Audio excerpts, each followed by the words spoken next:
अगर आप भी कक्षा 10 में पढ़ रहे हैं और फाइनल परीक्षा 2026 में अगर आप शामिल होना चाह रहे तो आपके लिए यह वीडियो बहुत महत्वपूर्ण होगा। आज की इस वीडियो में हिंदी से ऐसे ऑब्जेक्टिव क्वेश्चन लाए हैं जो कि आपको डायरेक्ट एग्जाम में रहने वाला है। तो चलिए आप इस वीडियो को लास्ट तक देखिए। अगर चैनल पर पहली बार आए तो चैनल को सब्सक्राइब कर लीजिएगा। आपको जो है एग्ज़ाम में 100 क्वेश्चन रहेगा, जिसमें से आपको कितना 50 का ही जवाब देना होगा। तो आप मेरा सभी वीडियो अगर आप देख लेते हैं ऑब्जेक्टिव का तो 50 क्वेश्चन का भरोसा देते हैं कि आप आसानी से बना पाइएगा। तो चलिए आपको डायरेक्ट हम ऑब्जेक्टिव क्वेश्चन पे लेकर चलते हैं। देखिए ऑब्जेक्टिव क्वेश्चन पहला नंबर क्वेश्चन देखिए, श्रम विभाजन जाति प्रथा के लेखक कौन है? श्रम विभाजन जाति प्रथा के लेखक कौन है? भीमराव अंबेडकर है। तो ऑप्शन ए आपका सही आंसर हो जाएगा। तो बताइए भीमराव अंबेडकर का जन्म कब हुआ था? 14 अप्रैल 1981 ईस्वी में हुआ था। यह भी आप याद रखिएगा, आपको एग्जाम में पूछा जा सकता है। देखिए अब दूसरा नंबर क्वेश्चन, दूसरा नंबर में है, भारत में बेरोजगारी का मुख्य कारण क्या है? भारत में जो है बेरोजगारी का मुख्य कारण क्या है? जाति प्रथा ही मुख्य कारण है। तो ऑप्शन ए आपका सही आंसर हो जाएगा। आगे देखिए अब तीसरा नंबर क्वेश्चन है, विश्व के दांत पाठ का विधा है, यानी यह कैसा विधा है? कहानी है। तो विश्व के दांत कहानी के जो लेखक कौन है? नलिनी विलोचन शर्मा है। तो ये भी आप याद रखिए। चौथा नंबर क्वेश्चन देखिए, मैक्स मुलर को वेदांतों का भी वेदांती किसने कहा? तो मैक्स मुलर को जो है वेदांतों का वेदांती किसने कहा था? तो स्वामी विवेकानंद ने कहा था। तो ऑप्शन बी आपका सही आंसर हो जाएगा। पांचवा नंबर क्वेश्चन है, लेखक के अनुसार मनुष्य के नाखून किसके जीवांत प्रतीक है? तो किसके जीवांत प्रतीक है? पाशवी वृत्ति के जीवांत प्रतीक है। तो ऑप्शन सी आपका सही आंसर हो जाएगा। आगे देखिए अब छठा नंबर क्वेश्चन देखिए, नागरी लिपि के निबंध के लेखक है। नागरी लिपि जो है उसके लेखक कौन है? गुणाकर मूले है। तो गुणाकर मूले ऑप्शन ए आपका सही आंसर हो जाएगा। बताइए गुणाकर मूले का जन्म कब हुआ था? 1990 ईस्वी में जन्म हुआ था और मृत्यु कब हो गया था? 2009 ईस्वी में इसका मृत्यु हो गया था। यह भी आप याद रखिए, मरण और जन्म यह भी आपको एग्जाम में पूछा जाता है। 7 नंबर क्वेश्चन देखिए, बहादुर के नाम से दिल शब्द किसने उड़ा दिया? दिल शब्द किसने उड़ा दिया था? लेखक के पत्नी ने उड़ा दिया था। तो यानी ऑप्शन सी निर्मला ने दिल शब्द उड़ा दिया था। तो ऑप्शन सी आपका सही आंसर हो जाएगा। 8 नंबर क्वेश्चन देखिए, साहित्य के परंपरा का पूर्ण ज्ञान किस व्यवस्था में संभव है? साहित्य का जो है प्रॉपर ज्ञान किस में संभव है? समाजवादी व्यवस्था में संपूर्ण हो जाएगा। तो ऑप्शन सी आपका सही आंसर हो जाएगा।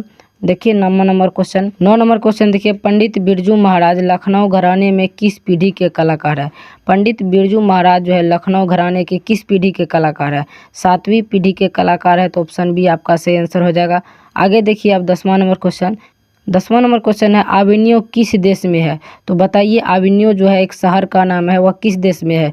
फ्रांस में है। तो ऑप्शन बी आपका सही आंसर हो जाएगा। हम जो आपको बहुत कम समय लेंगे, जिसमें से आपको हम अभी 25 ऐसे क्वेश्चन का प्रैक्टिस करवा देंगे कि जो इसमें से आपको 7 से 8 क्वेश्चन यहीं से आपको फंसने वाला है।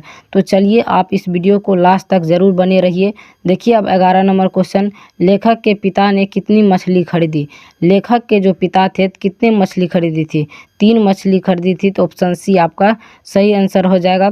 ये जो मछली कविता है इसका लेखक कौन है? बता दीजिए आप लोग कमेंट में इसका जवाब, इसका जो लेखक कौन है। 12 नंबर क्वेश्चन देखिए, बिस्मिल्लाह खां का संबंध है।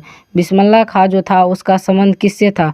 शहनाई से था। तो ऑप्शन डी आपका सही आंसर होगा, ऑप्शन डी। तो देखिए आगे आप देखते जाइए, ऐसे ही आप डेली क्लास कीजिए। मेरा जो क्लास 6 बजे सुबह में आपको डेली वीडियो मिल जाएगा। तो आप अगर एग्ज़ाम तक पूरा वीडियो देख लेंगे तो आपको आसानी से 50 क्वेश्चन का आप जवाब दे पाइएगा। देखिए 13 नंबर, महात्मा गांधी के अनुसार उद्यत व पीढ़ा साक्षरता क्या है? तो बताइए इसका सही आंसर क्या हो जाएगा? महात्मा गांधी के अनुसार उद्यत व बढ़िया साक्षर क्या है? तो साक्षर बढ़िया साक्षर क्या हो जाएगा? अहिंसक प्रतिरोध जो है। तो ऑप्शन सी आपका सही आंसर हो जाएगा। 14 नंबर क्वेश्चन देखिए, गुरु नानक किस भक्ति धारा के कवि है? तो बताइए गुरु नानक किस भक्ति धारा के कवि है? तो निर्गुण भक्ति धारा के कवि है। तो ऑप्शन बी आपका सही आंसर हो जाएगा। 15 नंबर क्वेश्चन है, रसखान के सवई की भाषा है। रसखान के जो है सवई की भाषा क्या हो जाएगा? सवई की भाषा ब्रज भाषा थी। तो ऑप्शन ए आपका सही आंसर होगा। आगे देखिए अब 16 नंबर क्वेश्चन, 16 में है, कवि ने प्राजन्य किसे कहा गया था? प्राजन्य जो है कवि किसको कहा था? प्राजन्य बादल को प्राजन्य कहा था। तो ऑप्शन सी आपका सही आंसर हो जाएगा। 17 नंबर क्वेश्चन देखिए, प्रेमचंद्र अपना आदर्श किसे मानते थे? प्रेमचंद्र जो थे अपना आदर्श किसे मानते थे? भारतेंदु हरिश्चंद्र को मानते थे। तो ऑप्शन डी आपका सही आंसर हो जाएगा। आगे देखिए अब 18 नंबर क्वेश्चन देखिए, भारत माता कविता में भारत का कैसा चित्र प्रस्तुत किया गया? तो भारत माता कविता जो उसमें भारत का कैसा चित्र जो है प्रस्तुत किया गया है? कैसा प्रस्तुत किया गया, यथार्थ किया गया? तो ऑप्शन सी आपका सही आंसर हो जाएगा। तो भारत माता जो है इस कविता किसने लिखा था? सुमित्रा नंदन पंत ने लिखा था। यह भी आपको एग्जाम में पूछा जाता है, तो ध्यान में रखिएगा। 19 नंबर क्वेश्चन देखिए, रामधारी सिंह दिनकर का जन्म किस जिला में हुआ था? तो किस जिला में हुआ था? बेगूसराय में हुआ था। यह कहाँ पड़ता है? बिहार में ही पड़ता है। तो याद रखिएगा यह बात, बेगूसराय में जन्म हुआ था। 20 नंबर क्वेश्चन देखिए, आज्ञा किस कवि धारा के कवि है? तो आज्ञा जी जो थे किस कवि धारा के कवि थे? प्रयोगवाद के थे। तो ऑप्शन बी आपका सही आंसर हो जाएगा। 21 नंबर क्वेश्चन देखिए, कुंवर नारायण ने बूढ़ा चौकीदार किसे कहा? कुंवर नारायण जो है बूढ़ा चौकीदार किसे कहा था? वृक्ष को कहा था। तो ऑप्शन सी आपका सही आंसर हो जाएगा। वृक्ष को ही क्या कहा था? बूढ़ा चौकीदार ही कहा गया था। बस 22 नंबर क्वेश्चन देखिए, गरीबी बस्तियों में क्या हुआ था? गरीबी बस्ती में क्या हुआ था? धमाके से देवी का जागरण हुआ था। तो ऑप्शन सी आपका सही आंसर हो जाएगा।